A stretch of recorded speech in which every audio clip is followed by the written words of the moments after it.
Welcome to the Press One for Nick podcast. My name is Nick Limsdahl. My guest this week is Simon T. Bailey. He has over 30 years of experience in the hospitality industry, including serving as a sales director for the Disney Institute, based at the Walt Disney World Resort in Orlando, Florida. He is a prolific author and a Hall of Fame keynote speaker that has worked with Signet Jewelers, Salesforce, T-Mobile, Stanford Healthcare, General Mills, and Hilton Hotels, just to name a few. As an experience with Simon goes beyond feel-good content. He delivers practical strategies and impacts real lives. He connects with any audience on many levels with a relevant message that resonates beyond the stage. Simon, welcome to the Press One for Nick podcast. Oh my goodness, I made it. Finally, you invited me. I am so happy to be here. It's a good day. It is a good day indeed.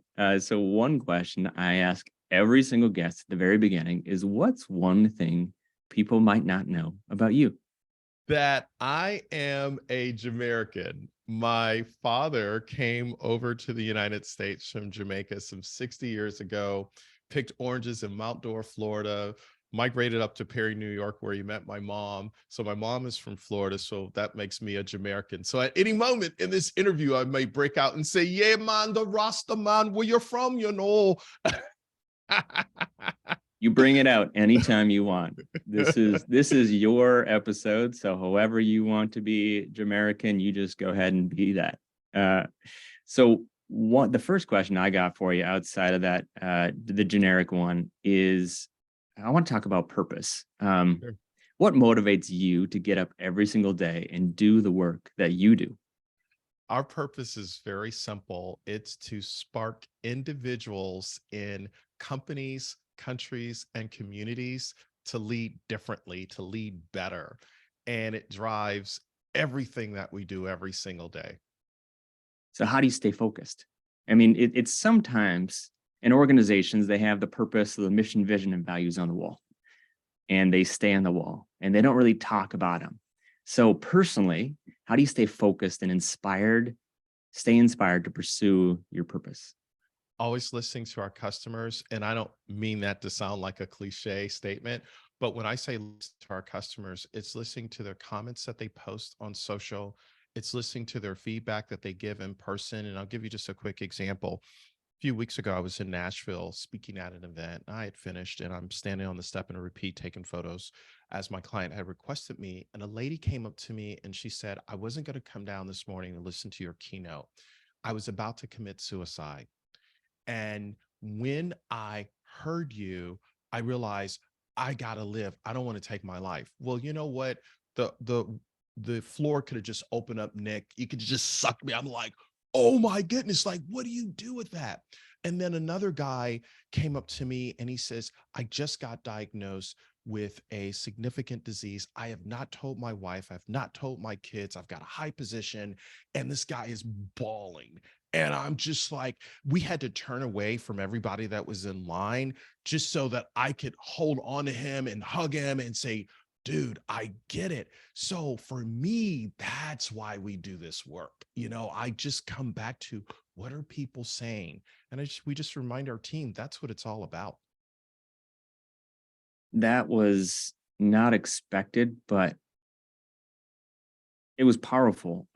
Without getting into the details, what was the general message that you shared with those two people? I said, life is tough, but so are you. That's it. Like everybody's going through stuff. I'm going through stuff, right?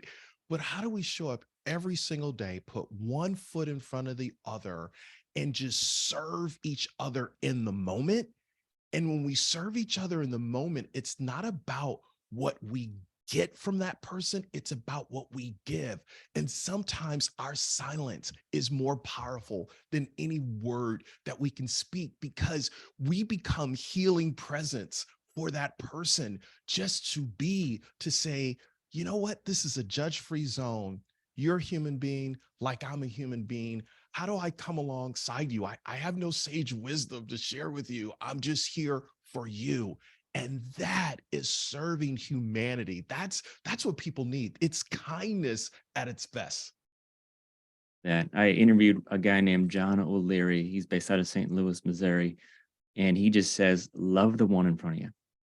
When you get an opportunity and you see somebody, just love them. And sometimes that's all they need. And maybe that love is just that silence, that you sitting there and being present in the moment. Maybe it's providing empathy, maybe it's something else. But hear them out, understand where they're at, and then let's continue down that humanity level. We're beings serving other human beings. So let's bring it down to that individual level. You know, why do you believe it is important for individuals to find their purpose, and how can they go about discovering it? So when you find your purpose, I like to think of it this way. When you find your spark, you find your joy. When you find your joy, you find your voice. When you find your voice, you find your freedom. And hence, the thread we pull all the way through is purpose. Because when you are on purpose with that spark, you're not phoning it in. It's not mechanical. It's not rote. It is just in the moment, and it's like, go for it. So real quick, my son and I went to see Air yesterday, the whole story of Michael Jordan, Matt Damon, Ben Affleck, Viola Davis. I mean, can it get any better, right?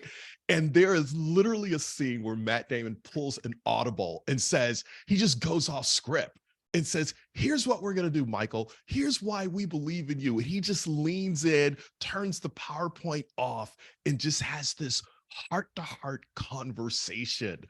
That's the spark. It's saying, what do I intuitively sense in this moment? Yeah, I've got the script and I know we rehearsed it and we're supposed to do this. But if I go off script, could that be the creative breakthrough? Could that be the emotional moment that connects the dots? I can't wait to see that movie. Why do you think he went off script?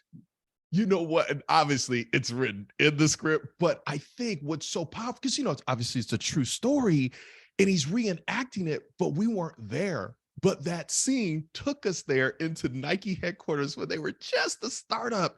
And you're like, whoa, what a powerful story. And it changed the trajectory, obviously, of Nike and Michael Jordan's career.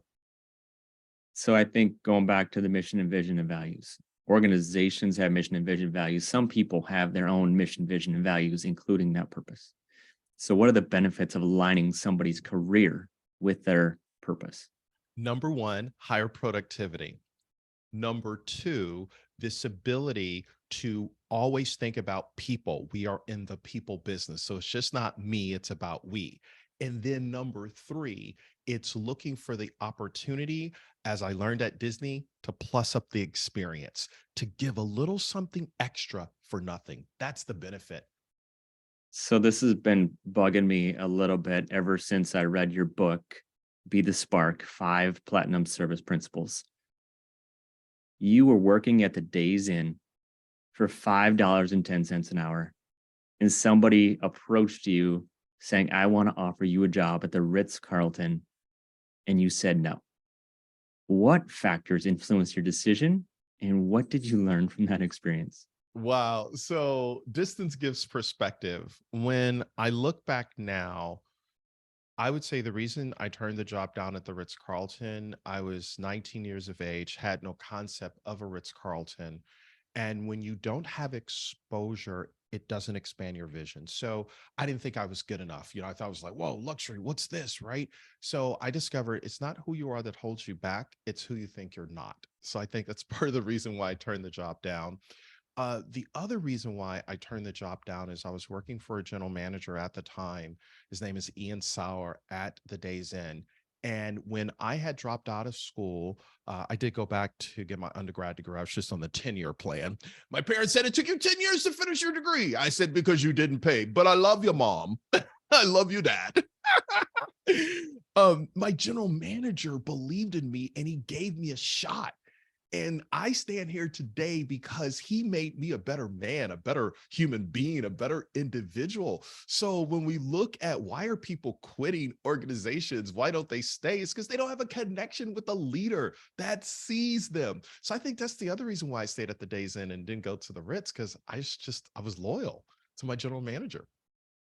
Is there anything that the Ritz-Carlton guy who was trying to hire you and was dumbfounded when you said no, but was there anything that he could have said that to make that connection to get you to say yes? I think if and Ed Staros, I'll never forget, it's like it's yesterday.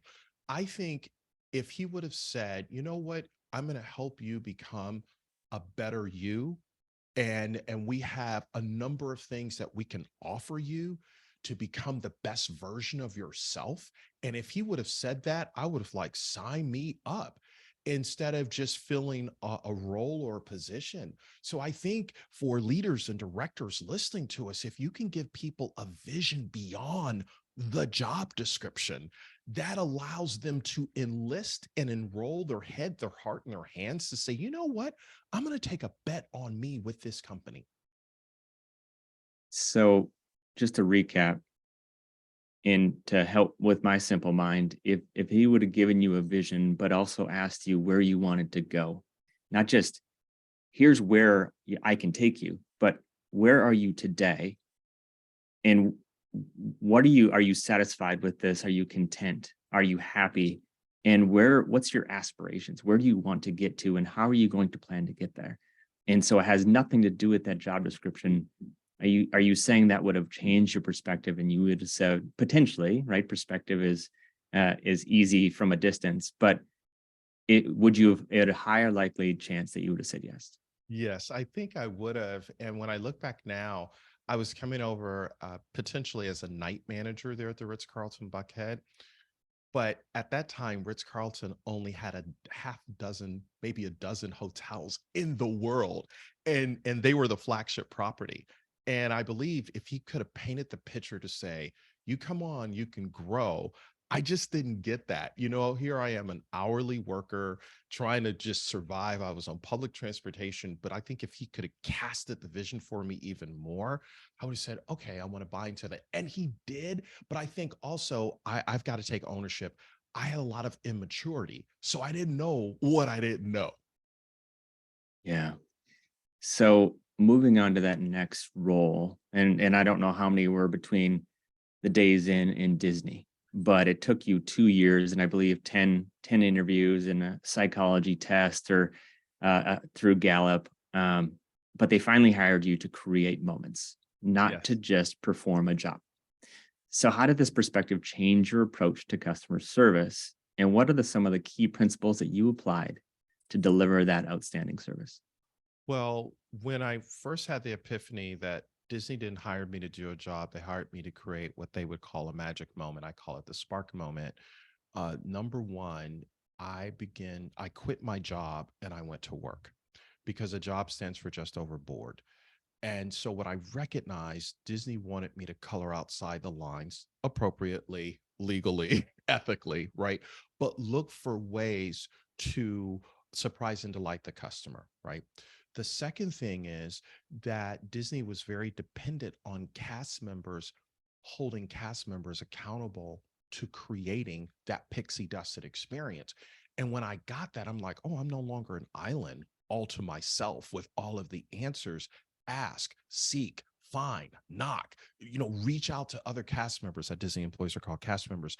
And then probably my third thing that was just a huge epiphany for me was Disney was always measuring the guest or the guest experience, and they would give you feedback as to here are the behaviors that are connecting.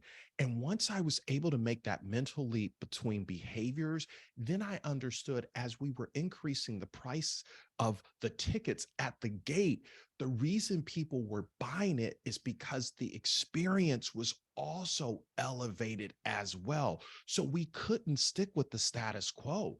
We had to ensure that we were up in our game. And when I connected those dots, I'm like, oh my goodness, oh snap, there it is. So what I realized is I had to look at my work through a lens of don't wait for the tap on the shoulder from management.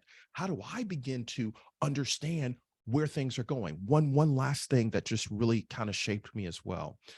Years ago, Disney took all cast members through financial intelligence 101. How does a company make money? And they walked you through why $1 turns over 7 times at Disney. You're like, what? This is amazing. Because ultimately, that impacts your compensation in your pocket as a cast member. One executive said when they were getting ready to roll it out, why in the world would we teach people how we make money here at Disney World? What happens if they leave and take it down the street to $1 billion competitor, i.e. Universal Studios or SeaWorld, and they take that intel with them? And another executive says, what if we don't teach them financial intelligence and they stay? And when I got that, I was like, oh snap, okay, got it. So that kind of transformed a lot of things in your head. It Yes, switched your mindset, I think was the biggest switch, which was the spark, no yes, pun intended, to switch your mindset. yes. So in the book, Be the Spark, right? 5 platinum service principles, you talk about platinum service. And I want to talk about that just for a minute. Can you explain what it means and how it differs from other levels of service? So platinum service is a mindset. And when you understand the mindset of platinum service, one of the things that I teach is customer service is a department, but customer love or platinum service is a mindset. So, in a mindset, let's just unpack that right now. LinkedIn has identified the top 5 skills that's needed by individuals between now and 2025. Skill number 1, creativity. Skill number 2, adaptability. Skill number 3, collaboration. Skill number 4, storytelling. And skill number 5, emotional intelligence. So when you look at the 5 platinum principles, what I'm saying is creativity allows you to stand head and shoulders above any other competitor in an AI world, because it's the creativity that kicks in to say, what can we do in this moment? The moment the customer hits you up on their device, or the moment of critical feedback that you've got to give the customer, say, here's how we're going to solve the problem.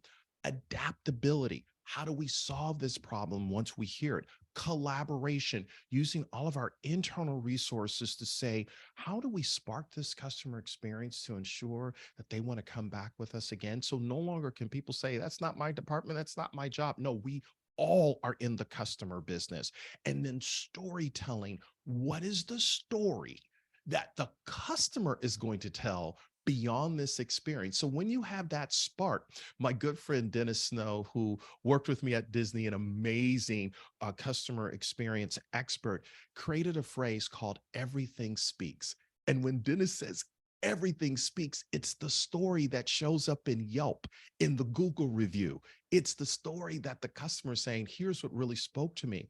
And then finally, when we get to emotional intelligence, as it relates to the platinum service mindset, is how do I ensure from an emotionally intelligent standpoint, I'm self-aware and I remove my bias out of the way to understand how do we build a bridge from where we are to where we want to take this customer?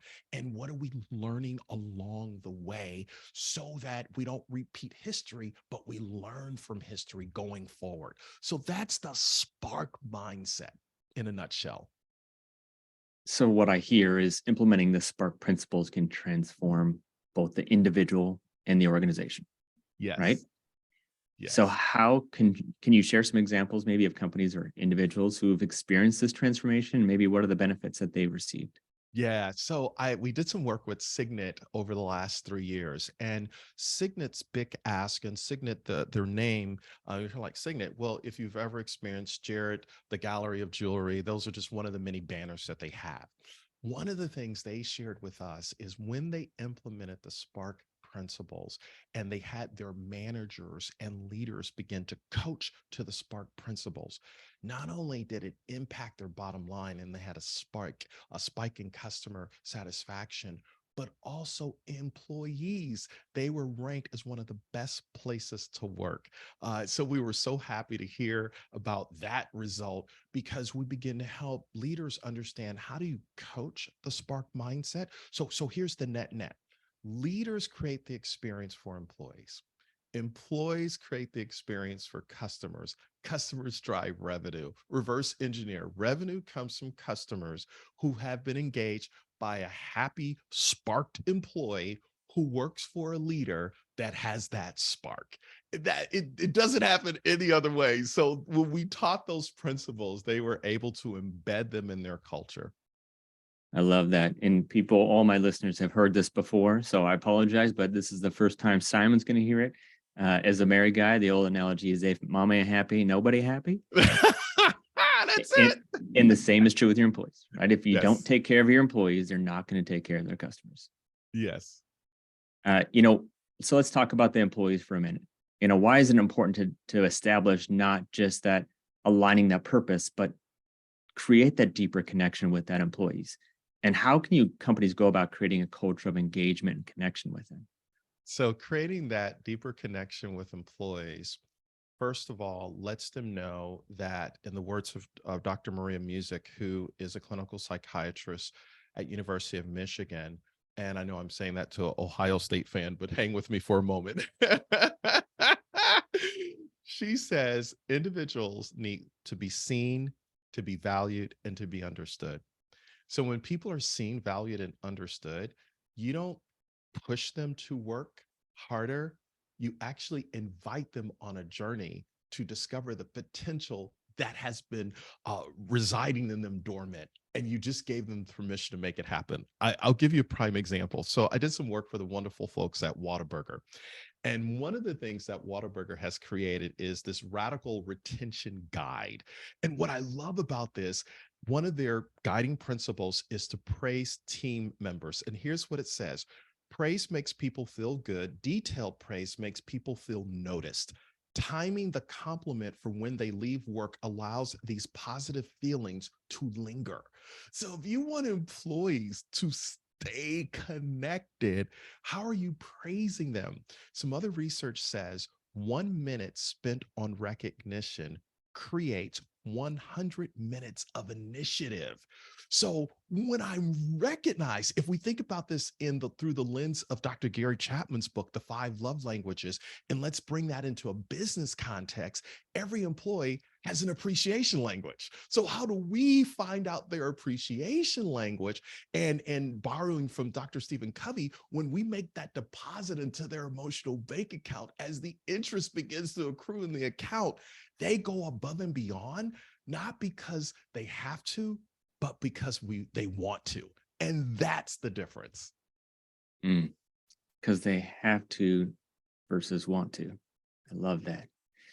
So there was a time in your life where you lost your spark and you felt content, but you weren't happy. So what factors contributed to that feeling? What steps did you take to regain that spark?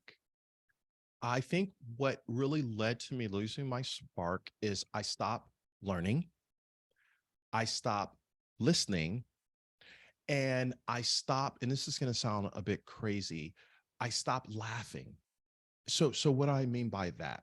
When I said I stopped laughing, there was no joy. It was just a job, something to do. Now, granted, for those that are listening to us, yes, for especially those in healthcare, when I say laughter, I'm saying just finding a way to find the joy and the smile within your heart for what you do. Okay, so I want to add some balance to that. But then I stopped learning. Eric Hoffer, a noted philosopher, says, in times of change, the learners will inherit the earth, while the unlearned will find themselves beautifully equipped to live in a world that no longer exists. So what I recognize, it wasn't my boss's or manager's responsibility to teach me how to learn.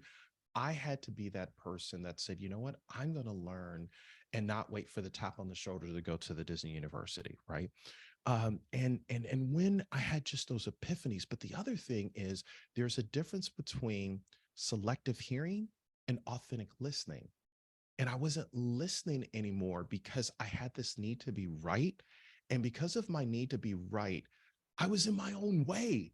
I couldn't take feedback. So I go through my performance review, that happens mid-year and end of the year review. And my leader gives me feedback. And I was hearing, but I was not listening. And thus I lost my spark. So how did I get it back?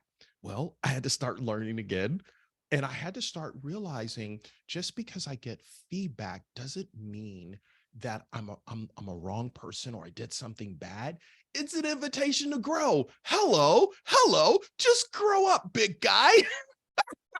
So when I had that learning, I'm so, whoa, okay, I need to listen. And then when I talk about laughter, it's understanding I was hired to do X, but it's my responsibility to find Y and Z. and find the meaning behind what I'm doing so that it can be memorable.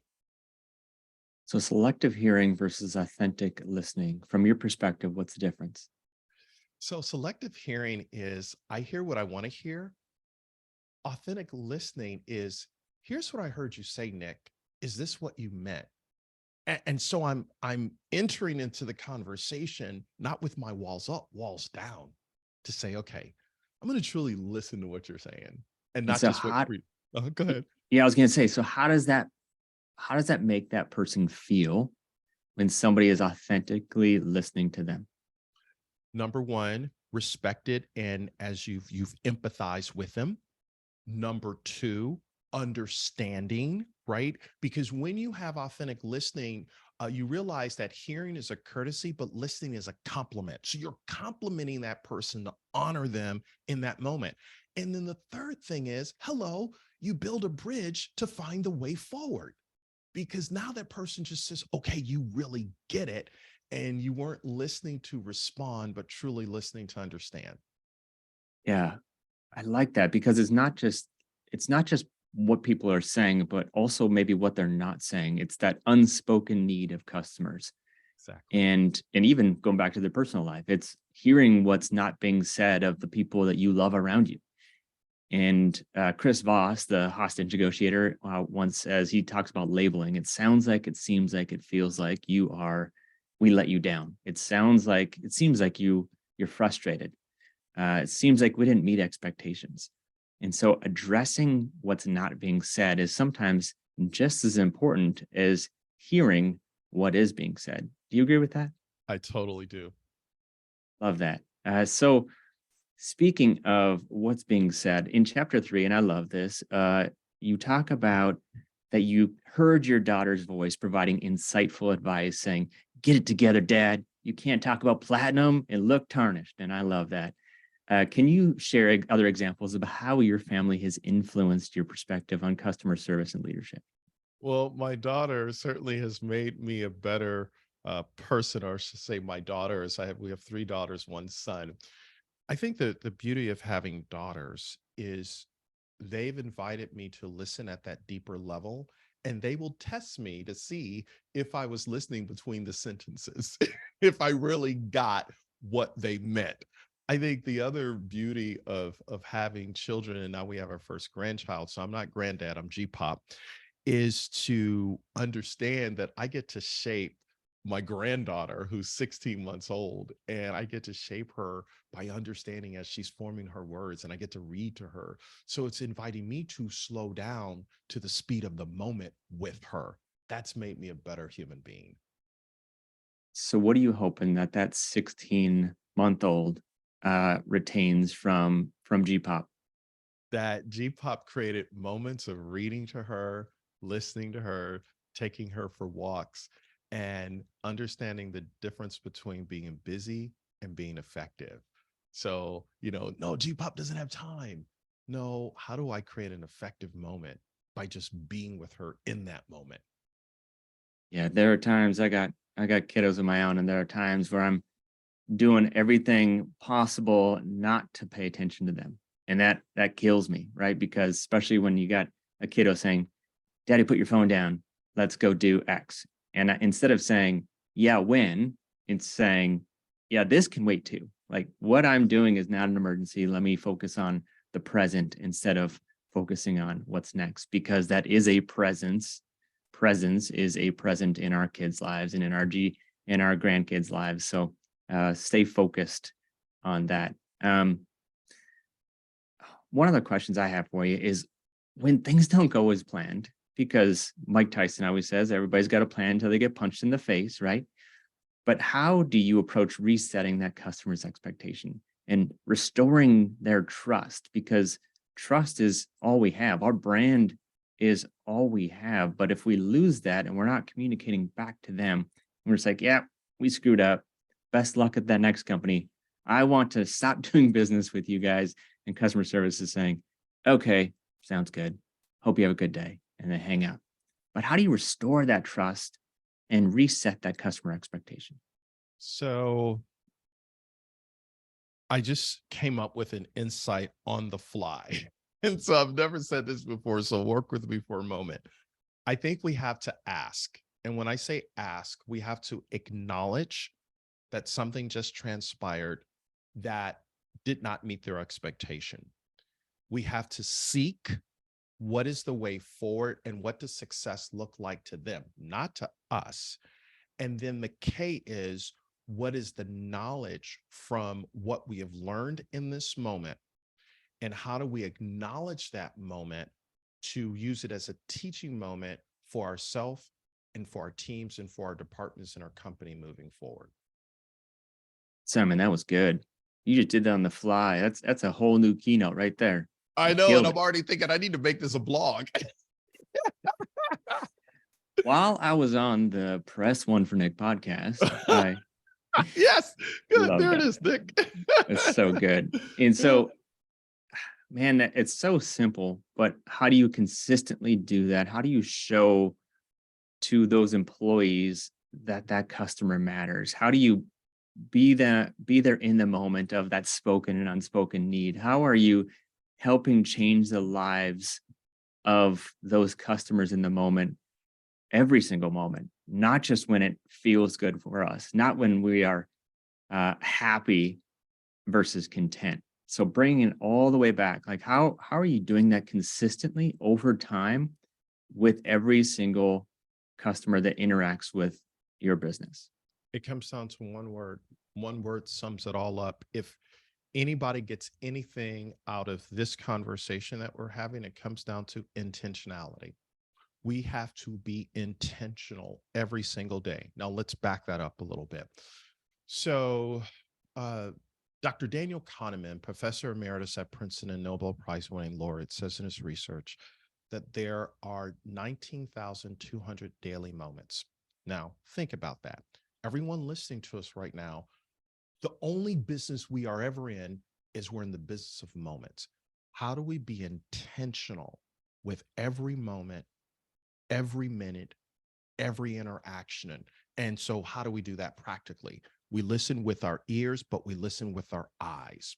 We listen with our minds. If it's just, chatting with a customer and it's virtually, how am I listening and dialing in and letting them know that you're there with them? I had to change a ticket not too long ago on JetBlue, and the entire conversation was via chat. I was talking to them, but it was via chat, via text. And the person was very empathetic with JetBlue. So it's that intentional moment to say, how will I show up? Not because management has forced me to, management has equipped me to be a human being, not just a human doing. And that's what separates us in a world of AI, of being intentional in the moment. Patrick, who's a friend of mine, he's an Imagineer at Disney. He calls it intentional kindness. How do we come from a place of intentional kindness with the customer? I love that. And it goes back to the have to versus get to. Man, I Yeah. have to be intentional every single day versus I get to be intentional today. I get to help people solve Yeah. their problems and hopefully the least amount of effort. And they go off and tell my story at their dinner table with their friends and family. Intentional is the word of the day. And I'm going to do my best to be intentional for the rest of the day. Simon, where can my listeners find you, connect with you, say, man, this was a world's greatest podcast episode. I need to bring this guy to do a keynote. Where do they find you? SimonTBailey.com. T for terrific, SimonTBailey.com. Very cool. Simon, I appreciate this terrific episode and thank you for your time. And I wish you nothing but the best. Thank you so much.